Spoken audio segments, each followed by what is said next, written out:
Look what you're doing, I'm serving like pizza. I got the ice, Italian reach. Bitch, I'm a family man like I'm P. These niggas be shortstops. Derek Jeter, knock a nigga out like I'm Vegeta. Yo, what's good, YouTube? It's your boy Rod. I'm back with another YouTube video for y'all today, man. And listen, man. Look, I'm here with another reaction video, and this one is titled Zombieland Double Tap Explained by an Idiot to an Idiot.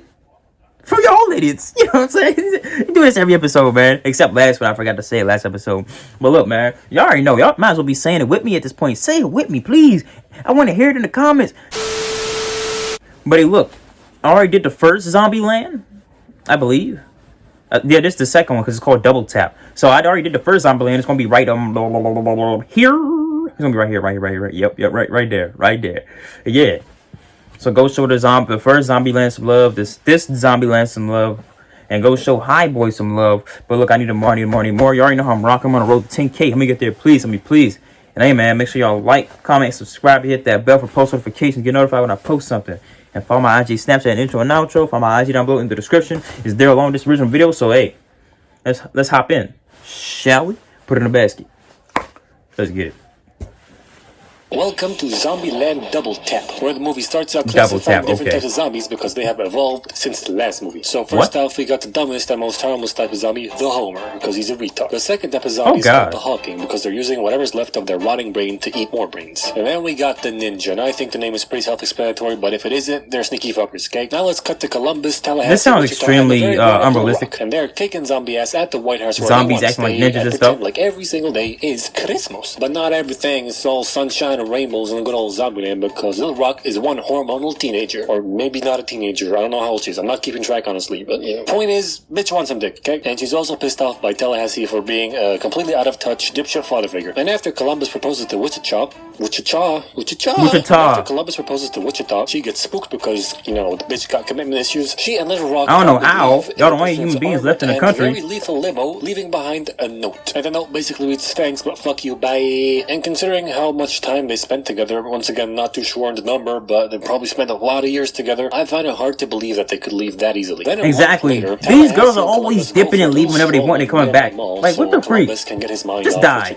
And they find a blonde bimbo bitch and kill her. Then they find another blonde bimbo bitch and don't kill her. Meet Madison. One retired ass bitch has been surviving the zombie apocalypse by living in a pink berries freezer. And Columbus decides to take her back to the White House with them against Tallahassee's wishes because she's annoying AF. And he tells him that next day he wants to go hit the road alone and be a lone wolf again. But he gets interrupted by the bimbo bitch because she wants to tour the White House, Columbus. Oh my god. I want to have sex, yes. Then Tallahassee hears a noise and he goes to investigate. And why the fuck are you using a musket or whatever the fuck that is, dude? That is a musket. I'd say this, but a horrible choice of weapon, Tallahassee. And now you used your one bullet. And for once, actually, Columbus has a better weapon than you. Shame, man. Shame. Just shame. They find out that the source of the noise is Wichita, who came back for... Are you kidding me? You came back, you dumb... Oh my god. Being a dumbass bitch, took the car and left with the hippie, leaving a note to her sister. And they left for Graceland, which is Elvis Presley's place. And Tallahassee hates the hippie because he plays the guitar, which means he's a musician. Which makes no sense to me because he established early on in the movie that he loves Elvis Presley. And Elvis Presley is in fact a musician. Maybe it's not a fact, I'm not too sure. But the second reason he hates him is because he's a pacifist little pussy, which, fair enough. And it raises a good question. How the fuck does this pussy-ass bitch survive so long in a zombie apocalypse? Without killing a single zombie, exactly. It makes no sense. Makes sense, sense. Little Rock at the break of dawn. And all four of them get into a minivan which Tallahassee hates. And I understand that working cars and parts are scarce, but you're telling me, at the White House, home of possibly the most protected man on Earth, there was only the Beast, the most armored limo in the world. Just that, nothing else, no other cars. You're telling me?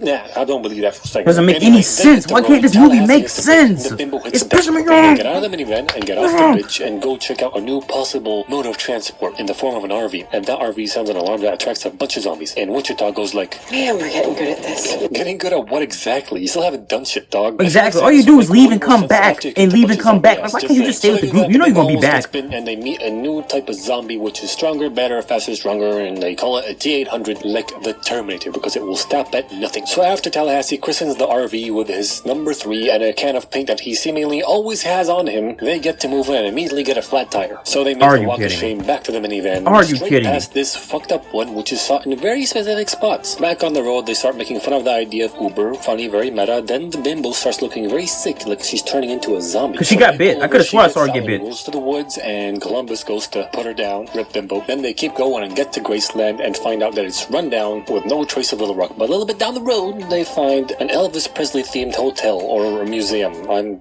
not too sure. I didn't. A place where you can sleep, but there's also Elvis shit. Alright? And over there, they find the beast. And they're like, ooh, Blue's Clues. That means Little Rock. So they go inside to investigate. And they do not find Little Rock. Instead, they find Badass Nevada, who tells them, oh, yeah, she's bad.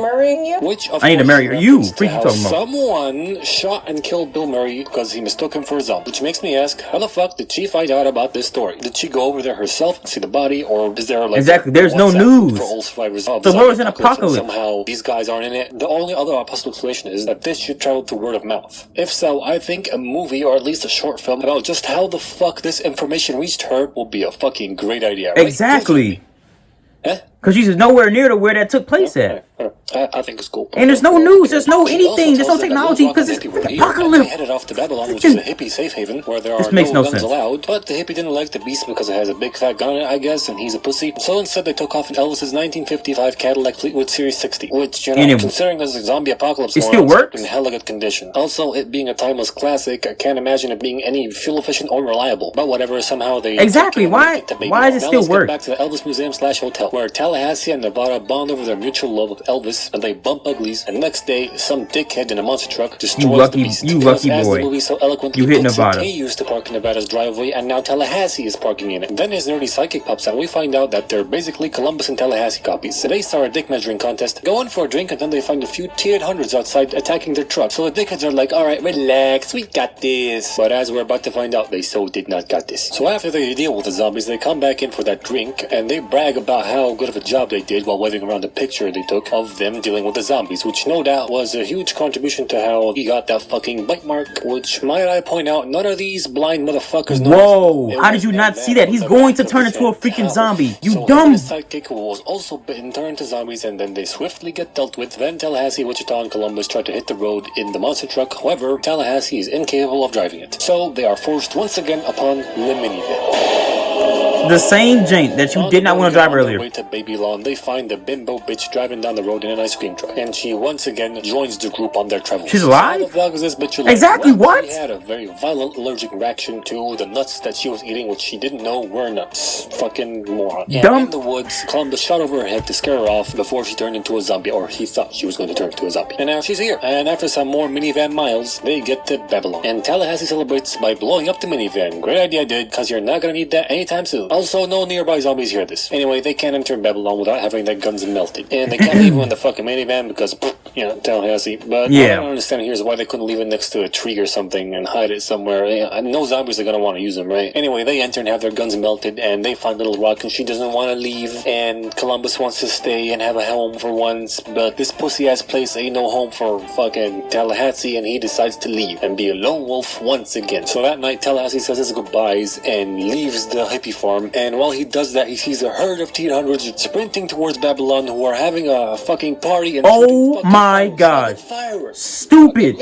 Oh my. The zombies break off to eat an unarmed Tallahassee. He even runs over one and they just disregard him. You know, I understand, shiny lights and all, and zombies are retarded and they just want to fucking go to the noise and the lights and stuff. No, exactly. You just want to have like a little snack before you get to the main course, because technically this is just smaller lights and noise. I mean, at least some of them should be attracted to that too, right? Whatever. Yeah, they should, but you know, this movie is defying anything logical. I know that he drove back really fast and whatnot, but there's no goddamn way that they had enough time to make fun of this fucker, draw a Home Alone battle plan, train a bunch of hippies, roll out a jug of biodiesel, write on it, and a bunch of other shit. Before the zombies came, exactly, no way! They're just going as the crow flies. Don't matter, they stand on a platform. When the zombies arrive, they let them in through a gap in the wall, light up a bunch of biodiesel lines surrounding the zombies, and zombies that have no brains and can't feel shit should be able to walk through this, just saying. Then the jug of biodiesel blows up, and they're like, aha, you see, our plan worked perfectly. Now we're just gonna go clean up the stragglers or crawlers or whatever the fuck they call them. But they grossly underestimated the amount of zombies coming coming towards them, and with only shovels and sticks and shit, they start getting overwhelmed on top of that platform, and it seems like the end for them. But when all hope seems lost, Nevada comes out of nowhere in the fucking monster truck, and this shot is badass. So she saves them, they get in, she does a bunch of donuts and a backflip on zombies, generally styling on them, but then the truck flips and the fun's over. So they get out of that and want to make their way up the tower. However, there are a few zombies standing between them and the door. But no worries, hippies to the rescue. When they start throwing shit off the tower onto the zombies and they kill the line of zombies in front of them, they get into the thing and go up who knows how many stairs up to the roof. Now I have a few things to say about this. A, why were these zombies standing menacingly and not attacking? B, exactly. no way a bunch of hippies are this accurate that they can hit these zombies from that high up, throwing shit off the roof. Exactly. And they're conveniently standing close the door behind you when right you're where the stuff's going to drop. To slow the zombies down, you dimwits. You clearly had time. Moving on, they get up there and we find out what Tallahassee trained the hippies to do. He trained them to form a gauntlet for the zombies to run down after Tallahassee so he can jump off the edge of the building and dangle off a crane as bait so all the zombies jump off to their death. And after all the zombies yeet themselves off the side of the building, two zombies grab onto Tallahassee's foot and he starts to slip. So Little Rock whips out a gun that she forgot she had and shoots the zombie in the head and he drops off. And that gun was given to her by none other than Tallahassee as a Christmas gift. They get him back on, hugs all around, Wichita says yes to getting married, and one last Homer zombie walks up and jumps over, which makes me wonder how the fuck he got past all these hippies without making them scream. Exactly.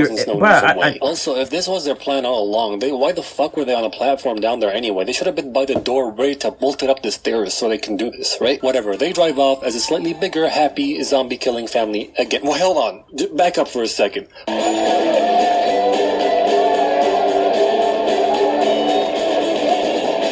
They did the same thing again.